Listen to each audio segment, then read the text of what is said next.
Vladimir Putin Ukraine युद्ध खत्म करने के लिए बातचीत के विकल्प तलाश रहे हैं क्योंकि अमेरिका की मध्यस्थता नाकाम रही है।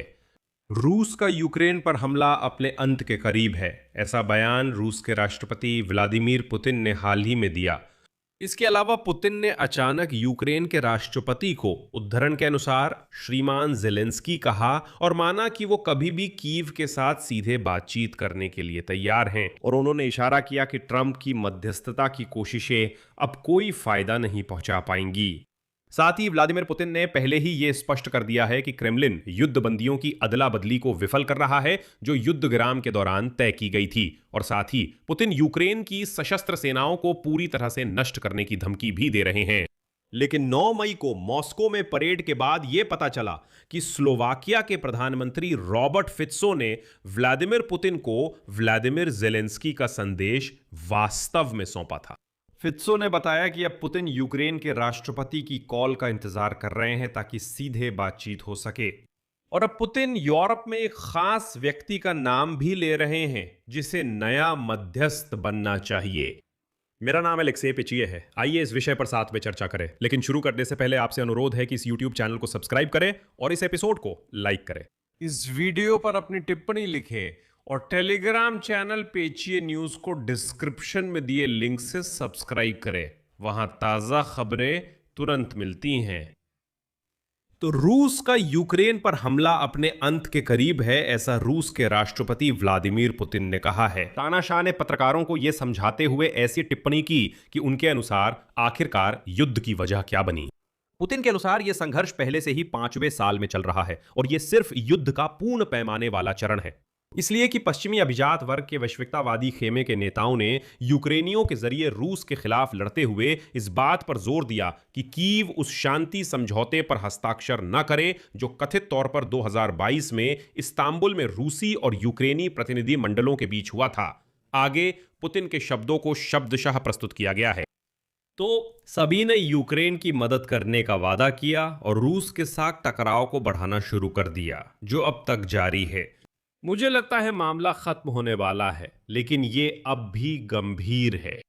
और साथ ही पुतिन ने कहा कि 9 मई की विजय परेड पहली बार 2007 के बाद बिना सैन्य उपकरणों के हुई, ना तो सुरक्षा कारणों से, ना ही यूक्रेन की तरफ से किसी खतरे की वजह से, और ना ही इसलिए कि खुद व्लादिमीर पुतिन को बेहद डर लगा। नहीं, उस बार прежде всего, потому что вооружен सभी ताकतों को अपना ध्यान विशेष सैन्य अभियान के तहत दुश्मन की अंतिम हार पर केंद्रित करना चाहिए।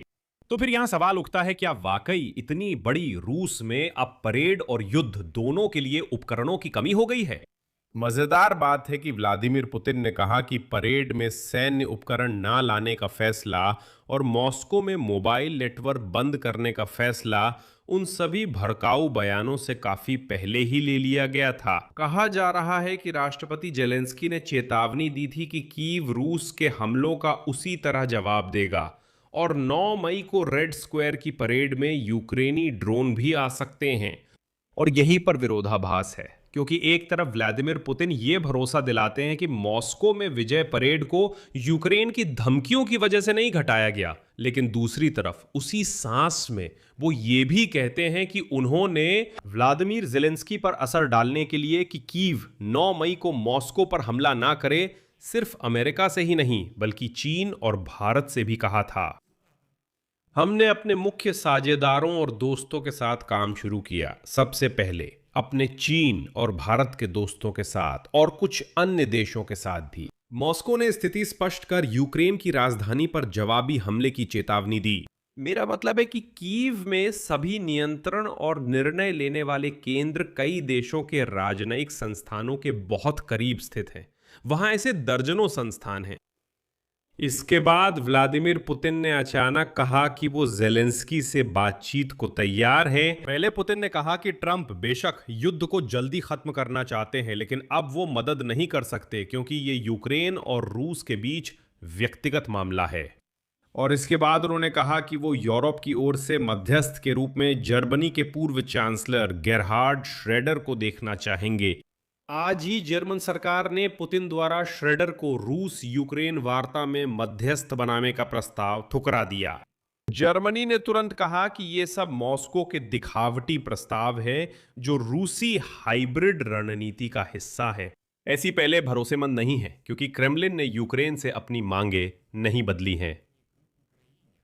इसके अलावा जर्मनी के नेतृत्व का कहना है कि पुतिन को सबसे पहले अमेरिकी राष्ट्रपति डोनाल्ड ट्रंप द्वारा घोषित 3 दिवसीय युद्ध विराम को बढ़ाना चाहिए था अगर वो सच में यूरोप के साथ संबंध सुधारने के लिए गंभीर है। और यहां मैं याद दिला दूं कि 82 वर्षीय गेरहार्ड श्रेडर, जिन्होंने 1998 से 2005 तक जर्मनी की सरकार का नेतृत्व किया था, उन्हें व्लादिमीर पुतिन से दोस्ती और रूसी तेल गैस कंपनियों के हितों की पैरवी करने के लिए कई बार आलोचना का सामना करना पड़ा है। हालांकि जब पुतिन ने यूक्रेन के खिलाफ पूर्ण पैमाने पर युद्ध छेड़ दिया तब श्रेडर ने इसे एक गलती बताया और यहां तक कि अपने किसी शांति योजना के साथ मॉस्को भी गए थे। लेकिन सच तो यह है कि उस पहल को, जिसे अंत में खारिज कर दिया गया था, उसमें यह प्रस्ताव था कि यूक्रेन नाटो में शामिल होने से इनकार कर दे, क्रीमिया को आधिकारिक रूप से रूस को सौंप दे, लेकिन डॉनबास को अपने पास रखे, इस शर्त पर कि वहां रूसी दूसरी राजकीय भाषा होगी। ऐसे थे श्रेडर, मानो वे शांति दूत हों। लेकिन दिलचस्प है कि व्लादिमीर पुतिन अब भी बातचीत के विकल्प देख रहे हैं और यहीं पर वे विवरण सामने आते हैं कि ज़ेलेंस्की व्लादिमीर पुतिन को संदेश कैसे भेज सकते थे। पहले बताया गया था कि स्लोवाकिया के प्रधानमंत्री रॉबर्ट फित्सो मॉस्को की यात्रा के दौरान पुतिन को ज़ेलेंस्की का संदेश देंगे। इसकी घोषणा स्लोवाकिया के विदेश मंत्रालय के राज्य सचिव रोस्तिस्लाव कोवानेट्स ने की थी।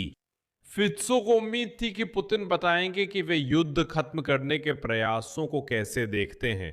यह ध्यान देना जरूरी है कि ज़ेलेंस्की ने रॉबर्ट फित्सो से उसी वक्त मुलाकात की थी जब वे मॉस्को जाने से पहले येरेवन में यूरोपीय राजनीतिक समुदाय के शिखर सम्मेलन में थे।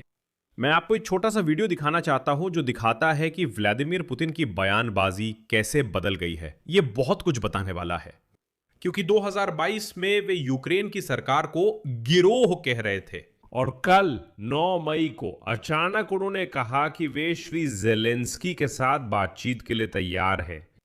मैं फिर यूक्रेन की सशस्त्र सेनाओं के सैनिकों से अपील करता हूं, सत्ता अपने हाथ में ले लो।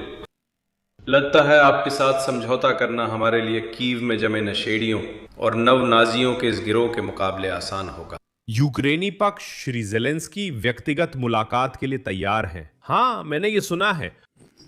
आज रॉबर्ट फित्सो ने कहा कि पुतिन से बात के बाद वे आश्वस्त हैं कि अगर ज़ेलेंस्की युद्ध समाप्ति पर बातचीत में रुचि रखते हैं तो उन्हें रूसी तानाशाह पुतिन को फोन करना चाहिए। आगे फित्सो का उद्धरण है, मॉस्को में मैंने पुतिन को संदेश दिया। ज़ेलेंस्की ने मुझसे आर्मीनिया में हमारी व्यक्तिगत मुलाकात के दौरान कहा कि वो व्लादिमीर पुतिन से किसी भी प्रारूप में मिलने के लिए तैयार हैं। अगर यूक्रेनी राष्ट्रपति बैठक में रुचि रखते हैं तो उन्हें अपने रूसी समकक्ष से फोन पर संपर्क करना चाहिए। मैंने युद्ध विराम को बिल्कुल आवश्यक बताया ताकि उस चीज के लिए जगह बन सके जो बिल्कुल जरूरी है, राजनयिक प्रयास, संवाद, वार्ताएं, जो आपसी हत्या से 1000 गुना ज्यादा फायदेमंद है।